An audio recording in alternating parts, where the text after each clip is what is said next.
If we talk about lenses for wildlife and bird photography, most of us think first about the big super telephoto lenses, either the big prime lenses or a telephoto zoom. But I was discussing recently with my friend Chris Kaula from Germany that we actually also enjoy using shorter focal length quite a lot. And one of these lenses that I have been using over the past, well, almost 2 years now, is the Canon RF 35mm f1.8 macro lens. As you can see, it's extremely compact, lightweight and rather inexpensive. It has an image stabilizer, it has a 1:2 magnification in terms of macro, and of course it's a bit of special use lens because you need to get a bit closer to the wildlife, but if you manage, I really managed to get some of my favorite shots from the last year or last 2 years with this lens. So I want to talk about my experiences, show some pictures that I took with this lens that I have not published anywhere before. And then finally also mentioned 1 or 2 big weaknesses that I see. So in case you are curious or you want to buy this lens, that you are also aware of this.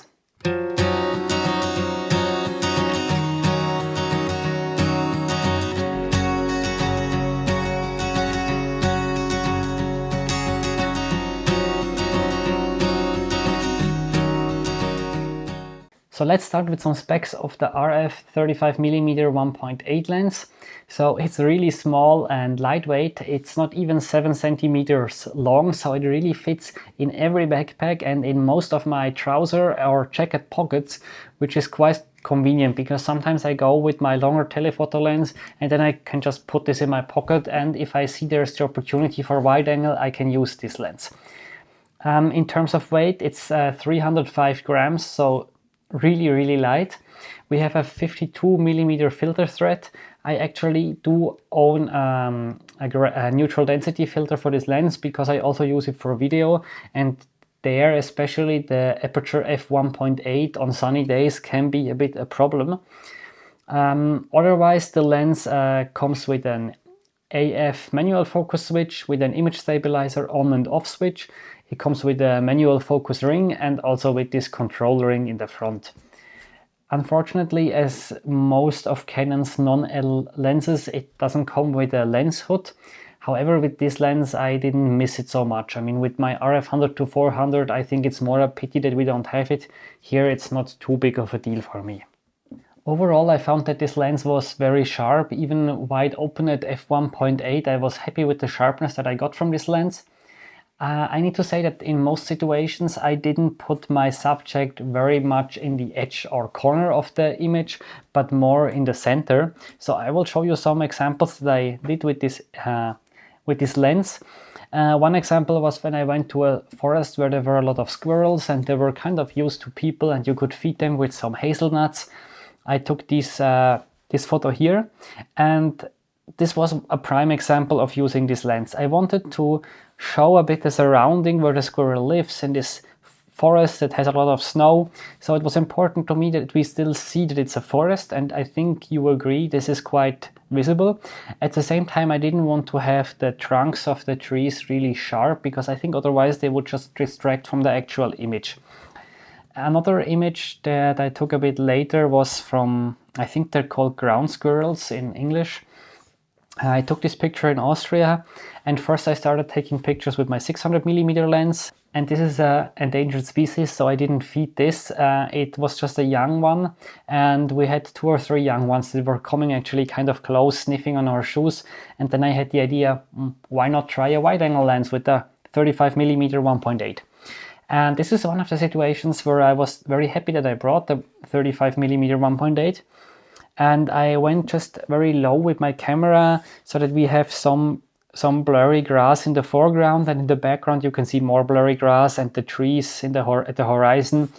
And again, with an f4 lens, the trees would have been much too distracting. So I was very happy to have this lens here, and I also like this angle that you have from below where the ground squirrel seems a bit bigger than it actually is.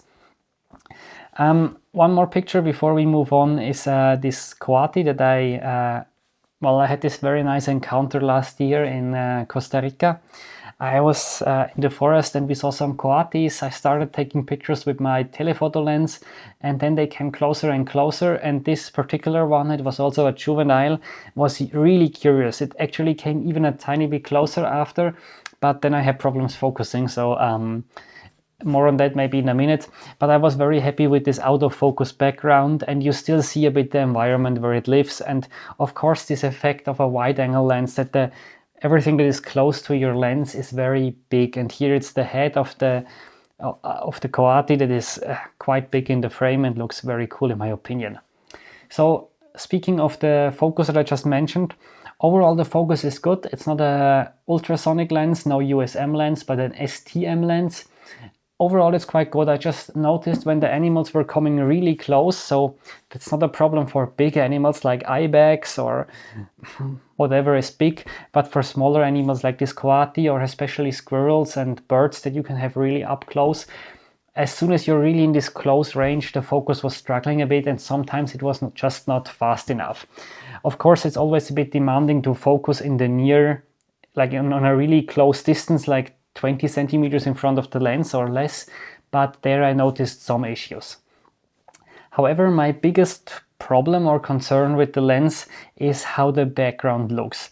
So on one side, the f1.8 really offers a out of focus background, but the bokeh is not so pleasing. It's not so smooth. It's a bit hard to describe. I think it's best if I show you some examples. One is of this alpine chaff here, and here you can mostly see the chromatic aberrations that we see on basically on the edge from the black feathers of the alpine chaff to the white snow.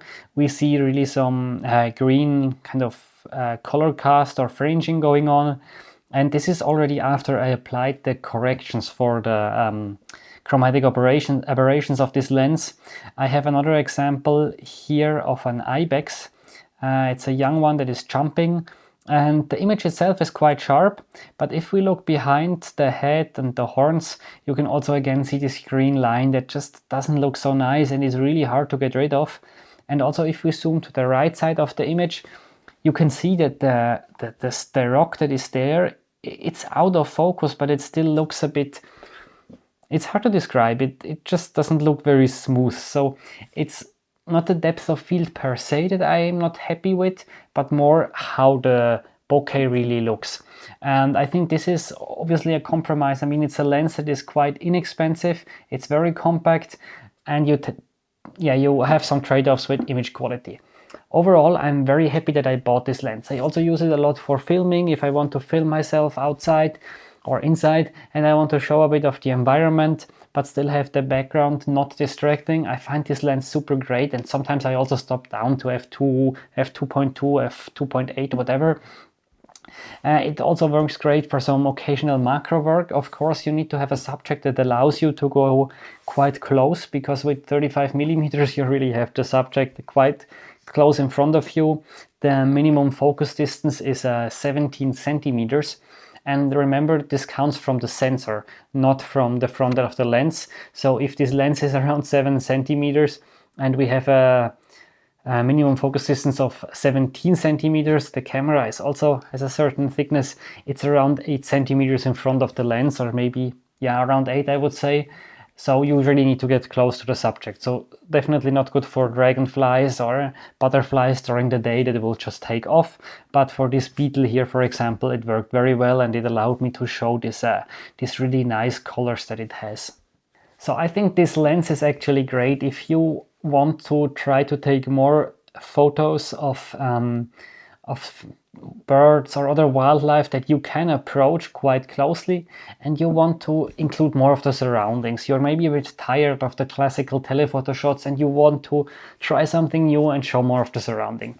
I think this lens is perfect because it's quite inexpensive, especially if you buy it used. You can probably sell it after 1 year. If you realize it's not for you, you can sell it without losing too much money.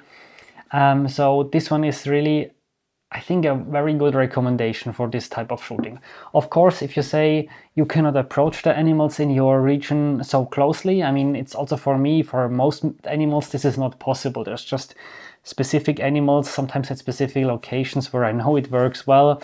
For example, the IVEX that I mentioned before, here I managed to take a nice picture, I think, with the sun star, which is also something that I wanted to try. Obviously, for this image, you would not have needed this lens. I could have done it with my 14-35, but I think it's nice to know that you don't need to carry the 14-35 or whatever other wide-angle lens with you to get a nice sun star. This lens does, I think, surprisingly well if you consider that it's not an L lens. So for all of this, I think it's a really great lens, and I put an affiliate link down below in case you want to buy it. I upgraded to another lens. I don't think it will completely replace this one because this newer lens is a bit heavier. It was also more expensive. So there might still be some situations where I prefer to take this lens, especially I think if I just shoot a YouTube video in the forest, maybe I'm happy to just take a lighter lens, but I'm very curious to see how this new investment will pay off. It actually just arrived yesterday and it's filming me right now. So I'm curious if you can guess which lens I bought. And I'm also curious to hear about your experiences with this lens. If you would recommend it or not, let me know down in the comments. Thanks for watching and see you in the next video.